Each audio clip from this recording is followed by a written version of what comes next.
Hi, I'm Perry Atkinson, General Manager here at theDove. Hey, check out our other videos and check out our website at thedove.us.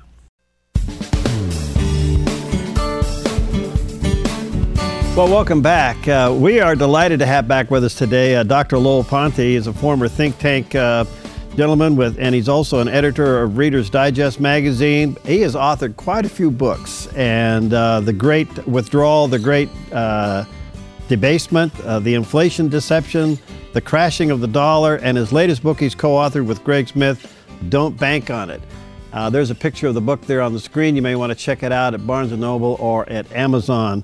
And today we want to talk about banking and gold, but Lowell. Didn't I tell you I got a promotion? What am I supposed to say?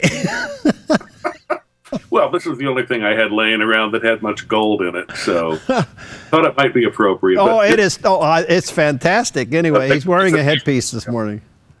Yes, I got that at the yard sale for 50 cents. Well, you paid too much for it. Hey. How are you? Good to see you, my friend. I think of this as my Barack Obama outfit. Oh, is that it? Thought how beautiful he would look in this regalia. He's almost perfect from it, given his ancestry. Oh, yeah. There you go. Hey, good to see you. How you doing? I am doing well. Hey, thank you for having me back. Yeah.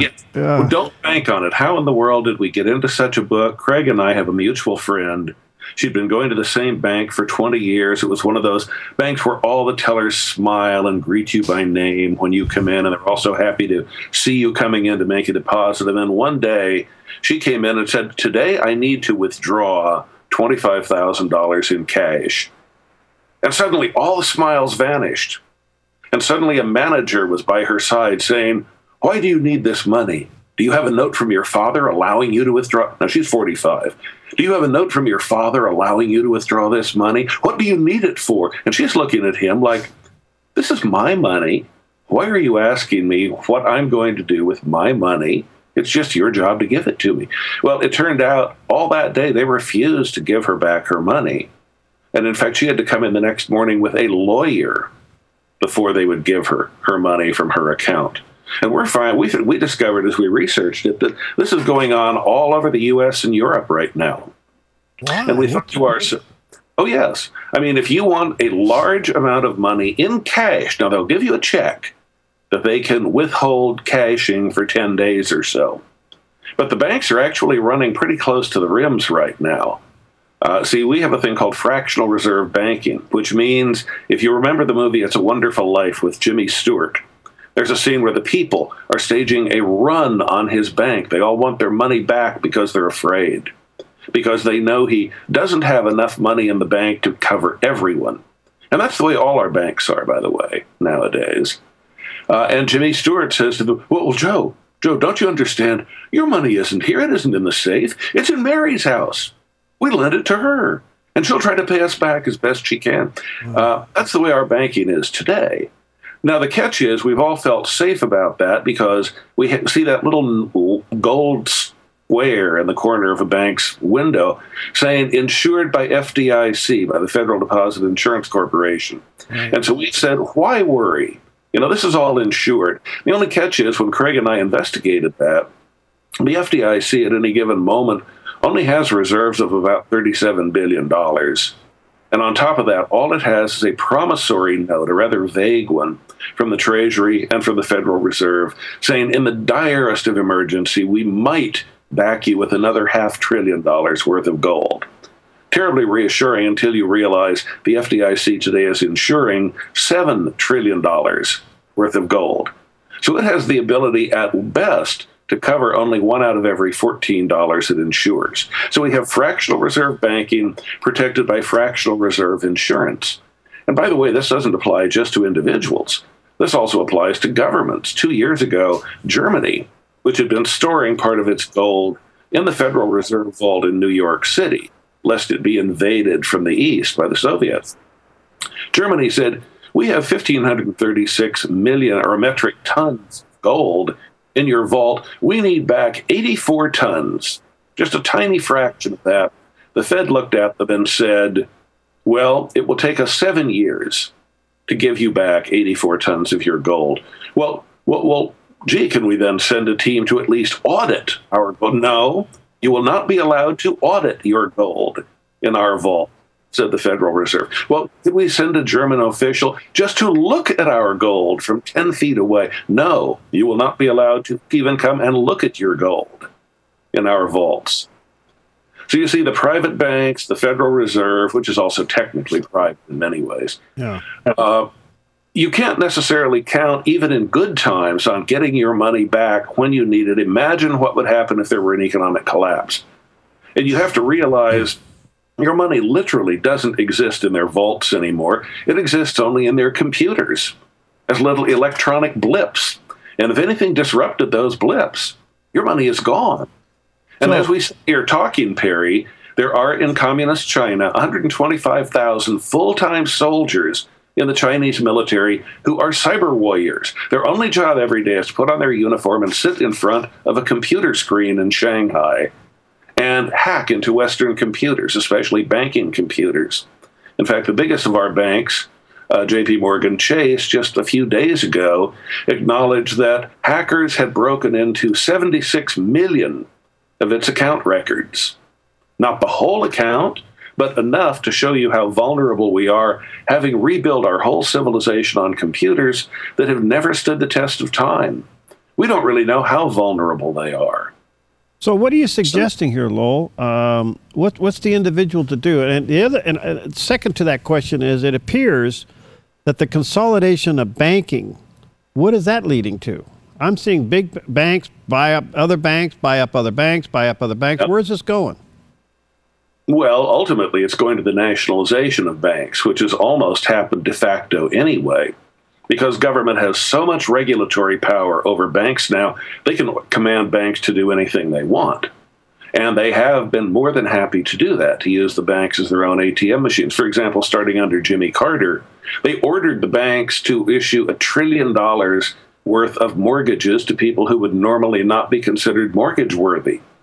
That's largely what led to the property collapse in 2008 that is still with us in a stagnant economy, in a loss of real jobs. You know, we're told that, oh, well, jobs have recovered. Not quite, because the jobs that were lost were good-paying jobs. The jobs that were recovered are part-time hamburger flipper jobs. Now, if you're a young person, you find that first-time home sales in the United States are at their lowest level in 37 years, going back to the Carter era. And why is that? That's because go try to get the credit to get a mortgage for a home if you have 2 hamburger flipper jobs. You're simply not going to be able to do it. And yet that's where nearly half of millennials, gosh, the generations just keep changing, are. I mean, you have a third of millennials still living at home with mom and dad up to age 39. Right. Before we run out of time, 2 quick questions. What are you saying the individual ought to do? And number 2, where do you think gold and silver is going? Well, gold and silver ultimately will go up, because they always do. As Pat Boone, who wrote the foreword to our book, points out, gold is the enduring biblical standard for real money. What they're doing now is printing a lot of money out of thin air, and you really do not want your future and your retirement. By the way, the politicians are eyeing ways to take your retirement funds, as they did in Argentina a few years ago. Oh, this is why we wrote the whole book, in fact, is to help arm people with information, show them how they can protect themselves. The good news, by the way, is we'd be happy to give any of your listeners who have a bank account. If you don't, it won't matter. But if you have a bank account, you can get the book absolutely free and postpaid.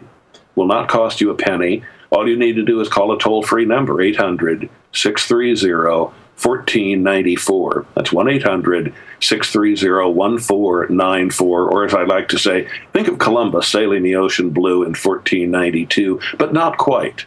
It's 800-630-1494. and how are we able to do this? Well, because frankly, my co-author Craig Smith is a very successful entrepreneur. He doesn't need the money from selling a few books. He does, like me, want to save the world for our children and grandchildren, to protect the Republic, restore the Constitution, and so on.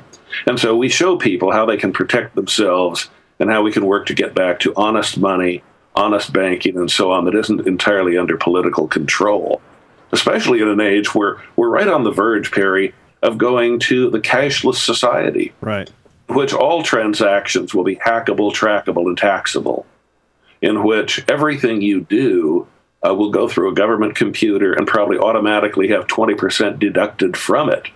Now, there are advantages to that. You won't catch a disease from being handed a dollar bill that somebody with the flu was just handling. But the government will be able to tax everything. You will have no more financial privacy. Yeah. And on top of that, the fact that we're entering the age of the Internet of Things.